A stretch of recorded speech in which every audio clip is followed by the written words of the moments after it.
Development किया। मेरे नौजवान अपने पैरों पर खड़े रहने की ताकत है।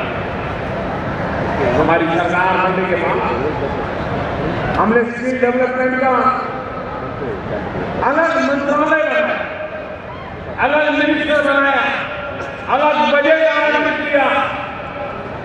अब पूरे देश में सरकार के द्वारा, राज्यों के द्वारा, केंद्र के द्वारा, उद्योग ग्राहकों के द्वारा, पब्लिक प्राइवेट पार्टनरशिप द्वारा जो भी मॉडल जहां पर लागू हो सकता है लागू करके स्किल डेवलपमेंट का बड़ा अभियान चलाया। ये स्किल डेवलपमेंट सुखी परिवार के बच्चे जो अच्छे कॉलेजों में जगह पा लेते हैं, विदेशों में जा सकते हैं। ये गरीब का बच्चा है जो 3वीं कक्षा तक, 5वीं कक्षा तक बड़ी मुश्किल से पढ़ता है और पढ़ना छोड़ देता है और फिर अनस्किल लेवल के नाते जिंदगी गुजार लेता है। हम ऐसे बालकों को ढूंढ करके स्किल डेवलपमेंट की ओर काम कर रहे हैं ताकि गरीब से गरीब का बच्चा भी सम्मान के साथ अपने हाथ के हुनर के बल पर अपना भविष्य निर्माण कर सके। उस दिशा में हम काम कर रहे हैं क्योंकि हमें देश को गरीबी से मुक्ति दिलानी है। काम कितना ही कठिन क्यों न हो, लेकिन देश का भला गरीब की मुक्ति में ही है।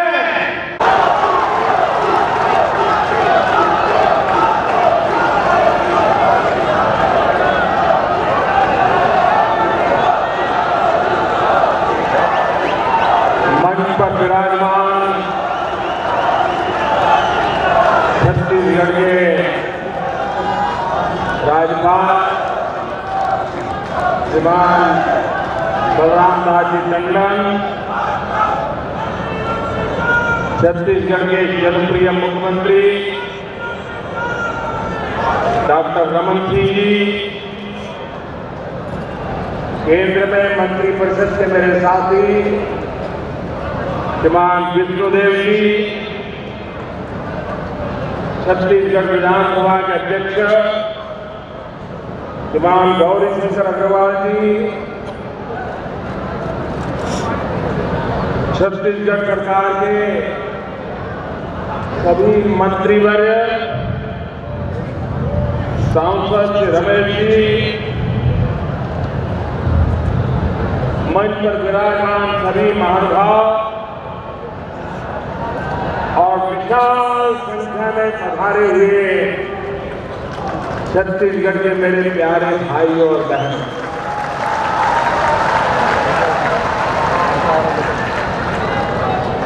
अभी तो देश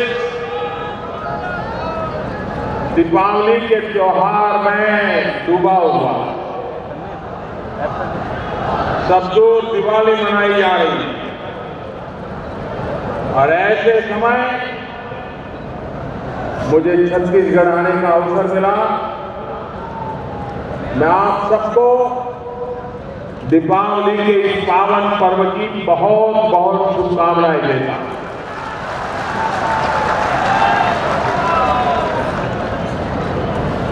आज मेरा एक विशेष सौभाग्य है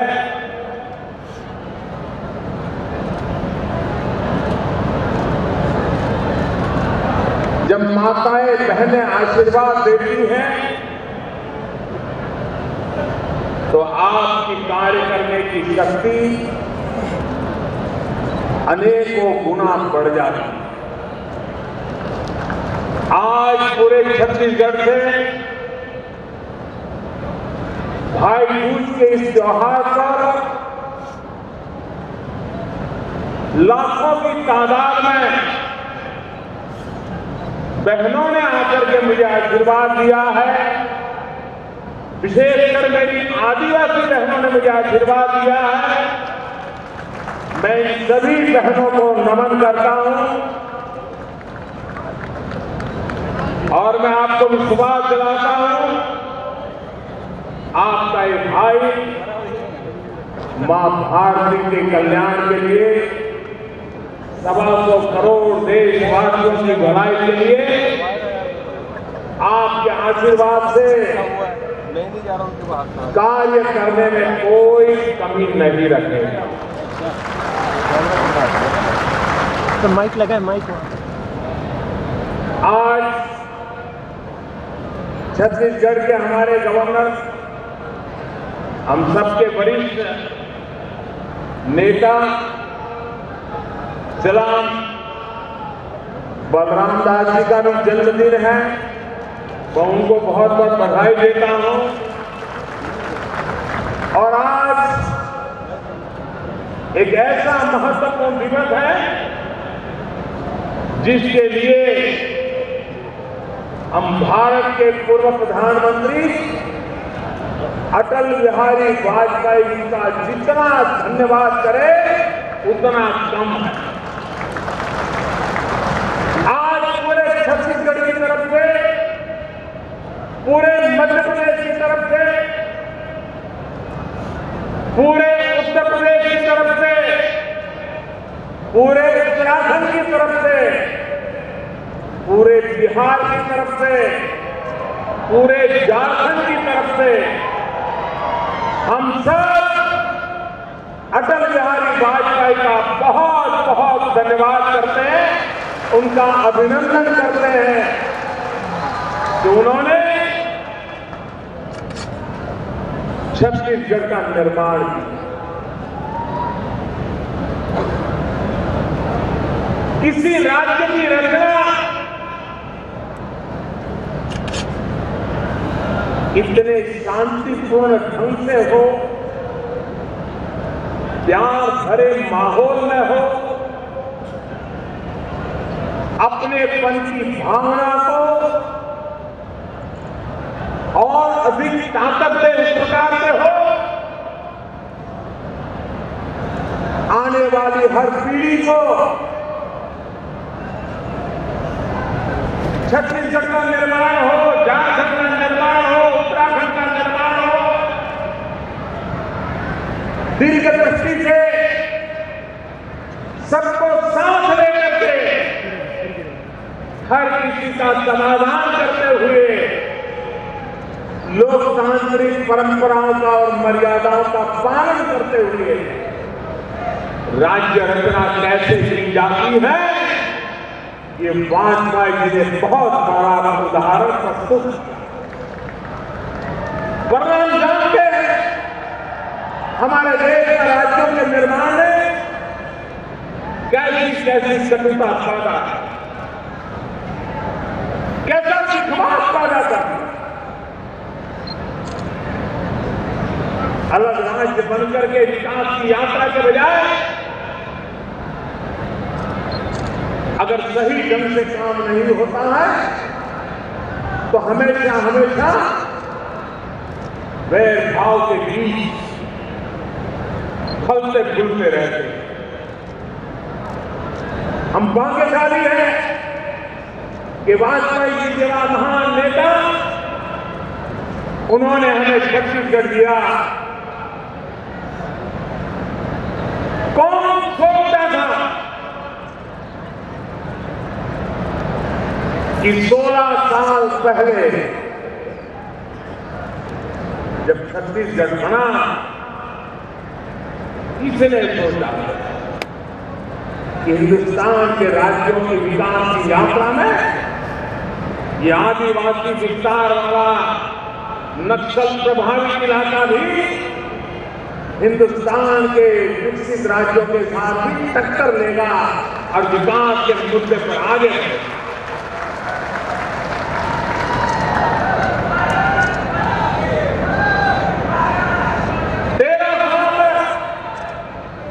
डॉक्टर रमन सिंह जी को सेवा करने का मौका मिला।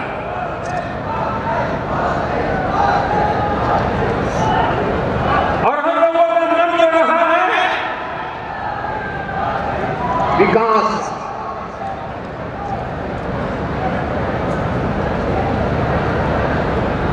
देश की हर समस्या का समाधान सिर्फ और सिर्फ एक ही मार्ग से हो सकता है और वो मार्ग है विकास।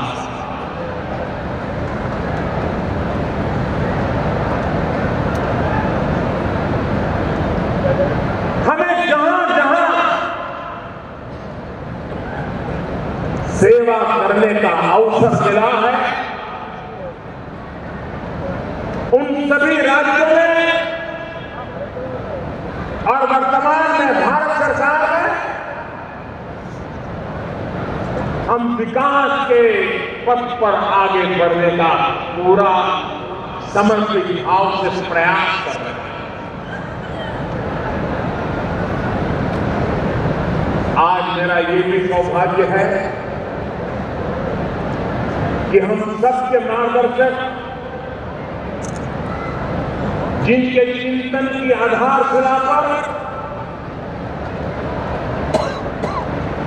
उनके चिंतन के प्रकाश में हम हमारी नीतियां बनाते हैं, रणनीति तैयार करते हैं और समाज के आखिरी छोर पर बैठे इंसान के कल्याण के लिए हम पवित्र भाव से, सेवा भाव से अपने आप को खपाते रहते हैं। वो हमारे प्रेरणा पुरुष पंडित दीनदयाल उपाध्याय जी, जिनके जन्म शती का वर्ष, और हमने पंडित दीनदयाल उपाध्याय की जन्म शताब्दी वर्ष को गरीब कल्याण वर्ष के रूप में साल भर सरकारें, समाज, स्वैच्छिक संगठन गरीबों के कल्याण के कार्यक्रमों पर अपना समय केंद्रित करें। आज महापुरुष पंडित दीनदयाल उपाध्याय जी की प्रतिमा का मुझे लोकार्पण करने का सौभाग्य मिला और जनपद से राजपथ तक एकात्म पथ का भी जो पंडित दीनदयाल उपाध्याय के चिंतन का एक परिचय, एक शब्द अगर करना है तो है एकात्म पथ। वो एकात्म पथ का निर्माण किया है। मैं आज सुबह जब से आया हूं, हर जगह पर जाकर के योजनाओं को देख रहा था। बड़े मन को प्रभाव पैदा करने वाली योजनाओं की रचना हुई है, निर्माण कार्य उत्तम हुआ है। और आज नहीं, जब 50 साल के बाद कोई छत्तीसगढ़ आएगा, नया रायपुर देखेगा, एकात्म पथ देखेगा, तो उसे लगेगा कि हिंदुस्तान का एक छोटा सा राज्य भी क्या कमाल कर सकता है, आदिवासी इलाका भी कैसी एक नई रौनक ला सकता है। इसका संदेश आज एक प्रकार से शिलान्यास हुआ। 21वीं सदी छत्तीसगढ़ में आज जो नींव रखी जा रही है, आज जो योजनाओं को आगे बढ़ाया जा रहा है, गरीब के कल्याण के कार्यों को बल दिया जा रहा है। मेक इन इंडिया के द्वारा यहां की जो प्राकृतिक संपदा है उसे मूल्य वृद्धि करके भारत की अर्थव्यवस्था में भी बल देने का प्रयास छत्तीसगढ़ की धरती से, छत्तीसगढ़ के नागरिकों द्वारा, छत्तीसगढ़ की सरकार के द्वारा, डॉक्टर रमन सिंह जी की टीम के, और इसलिए हमारे पूरा जोर, पूरी ताकत गरीब के कल्याण के लिए लगी। हमारा किसान परिवार बढ़ता चला जा रहा है, जमीन का दायरा कम होता जाता है, जमीन का बंटवारा होता रहता है, पीढ़ी दर पीढ़ी कम जमीन में पेट भरना, घर चलाना, कभी कभी मुश्किल हो जाता है। किसी किसान के 3 बेटे हैं और बाप को कुछ होता है तो कहेंगे एक बेटे के तो खेती में रखूंगा, 2 को कहीं जाएगा भेजूंगा, 2 रोजी में कमा लेंगे। हमें हमारी कृषि को, हमारी खेती को वायरल बनाना, छोटी जमीन में भी ज्यादा उत्पादन हो, मूल्यवान उत्पादन हो और प्राकृतिक आपदा में भी मेरे किसान को संकटों से जूझने की ताकत मिले, ऐसी अर्थव्यवस्था, कृषि अर्थव्यवस्था हो। उस दिशा में हमने काम को बल दिया। हम जानते हैं गरीब बच्चों को सरकार की योजना में चलती है टीकाकरण की, आरोग्य के लिए, लेकिन उसके बावजूद भी जो मां पढ़ी लिखी है, थोड़ी जागरूकता है, वहां के स्थानीय लोग थोड़े सक्रिय है, तो टीकाकरण हो जाता है। गरीब का बच्चा आने वाली बीमारी से बचने के लिए सुरक्षा कवच प्राप्त कर लेगा। लेकिन अभी भी हमारे देश में अशिक्षा है। गरीब मां को पता नहीं है बच्चे को क्या क्या टीका लगवाना होता है, और लाखों बच्चे सरकारी योजनाएं होते हुए भी, बजट का खर्च होते हुए भी टीकाकरण से बच जाते हैं। हमने एक इंद्रधनुष योजना बनाई। इस इंद्रधनुष योजना के तहत रूटीन में टीकाकरण होता है, वहां अटकना नहीं है। गांव गांव, गली गली, गरीब गरीब के घर जाकर के खोजना है कौन बच्चे हैं जो टीकाकरण से छूट गए। मेहनत कर रही है, लेकिन हमारे सारे साथी लगे हैं और लाखों की तादाद में ऐसे बालकों को ढूंढ के निकाला और उनका टीकाकरण करके उनके आरोग्य के लिए ताकत देने का प्रयास, सफलतापूर्वक अभियान चलाया। सिर्फ योजना आंकड़ों से नहीं, परिणाम से प्राप्त करने से जोड़ना, इस पर हमें बल दिया। लोग, बड़े बड़े लोग उन एमपी साहब के अगल बगल में घूमते रहते हैं, मेरे साथ जरा एक गैस कनेक्शन की कूपन दे, घर में गैस कनेक्शन रहा। बड़े बड़े लोग सिफारिश लगाने देते, और कभी अखबारों में आया करता था कि कुछ एमपी तो ये गैस की कूपन ब्लैक में बेच देते, ऐसी भी खबरें आती थी। गैस कनेक्शन पाना कितना कठिन था,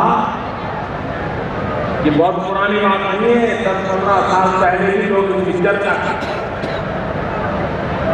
भाइयों बहनों, मैंने पीड़ा उठाया कि मेरी गरीब माताएं जो लकड़ी के चूल्हे जला करके कुएं में अपनी जिंदगी गुजारती, एक गरीब मां जब लकड़ी का चूल्हा जला करके खाना पकाती है तो 400 सिगरेट जितना धुआं उसके शरीर में हर दिन जाता है। आप कल्पना कर सकते हैं कि गरीब मां अगर हर दिन उनके शरीर में 400 सिगरेट का धुआं जाएगा तो उस मां की तबीयत का हाल क्या होगा, उन बच्चों का क्या हाल होगा, और मेरे देश के भविष्य का क्या हाल होगा। क्या हम हमारी गरीब माताओं को ऐसी जिंदगी जीने के लिए मजबूर करते रहे? क्या उनको उनके नसीब पर छोड़ देंगे? हमने पीड़ा उठाया है। आने वाले 3 साल में इन गरीब परिवारों में 5 करोड़ परिवारों में लकड़ी के चूल्हे और धुएं से मुक्ति दिला करके प्रधानमंत्री उज्ज्वला योजना के तहत गैस का कनेक्शन पहुंचाना, गैस का चूल्हा पहुंचाना और जंगलों को काटने से बचाना, लकड़ी लेने के लिए माताओं को जो मेहनत करनी पड़ती है उनसे बचाना, जब जरूरत पड़े तब बच्चों को खाना खिला सके ऐसी व्यवस्था देना बड़ा पुरजोर से काम करता है। इसके मूल में एक ही विचार है, एक ही भावना है, देश को गरीबी से मुक्ति देना। हाँ ये बहनों, हम मेक इन इंडिया का अभियान चला रहे हैं। क्यों? हमारे देश के पास नौजवान हैं, इनके पास मजबूत भुजाएं हैं, दिल भी है, दिमाग भी है। अगर उनको अवसर मिले तो दुनिया की उत्तम से उत्तम चीज बनाने की ताकत ये हमारे नौजवान हैं। और पूरी जगह कैसा क्षेत्र है, गरीबी है, गरीबी कमाना। ऑटो रिक्शा वाला भी कमाएगा, खिलौने बेचने वाला कमाएगा, फल फूल बेचने वाला कमाएगा, चॉकलेट बिस्किट बेचने वाला कमाएगा, चाय बेचने वाला भी कमाएगा। एकांत पाठ विकास के काम तो है ही है, लेकिन भविष्य में टूरिज्म के डेस्टिनेशन बन सकते हैं। और जिस प्रकार से डॉक्टर रमन सिंह जी मुझे लगातार इन चीजों का ब्यौरा दे रहे थे, मुझे विश्वास है जिन सपनों को उन्होंने संजोया है वो बहुत ही निकट भविष्य में पूरा छत्तीसगढ़ की आंखों के सामने होंगे। और रमन इस देश में गरीबी को मिटाने के लिए, गरीबी से मुक्ति के लिए, केंद्र हो, राज्य हो, पंचायत हो या पालिका हो, हम सब ने मिलकर के पूरी ताकत लगा करके गरीबी से मुक्ति का जंग कंधे से कंधा मिला करके लड़ना। और गरीबी से मुक्ति का मार्ग, गरीबी में जिनको जिंदगी गुजारनी पड़ी है उनको सौगातें पाठ करके नहीं हो सकता है, उनको सामर्थ्यवान बनाने से। अगर उसे शिक्षित किया जाए, उसे हुनर सिखाया जाए, उसे कार्य करने के औजार दिए जाए, उसे काम करने का अवसर दिया जाए, तो सिर्फ वो अपने परिवार की गरीबी हटाएगा ऐसा नहीं, वो अड़ोस पड़ोस के भी 2 परिवारों की गरीबी हटाने की ताकत उसमें आ जाए।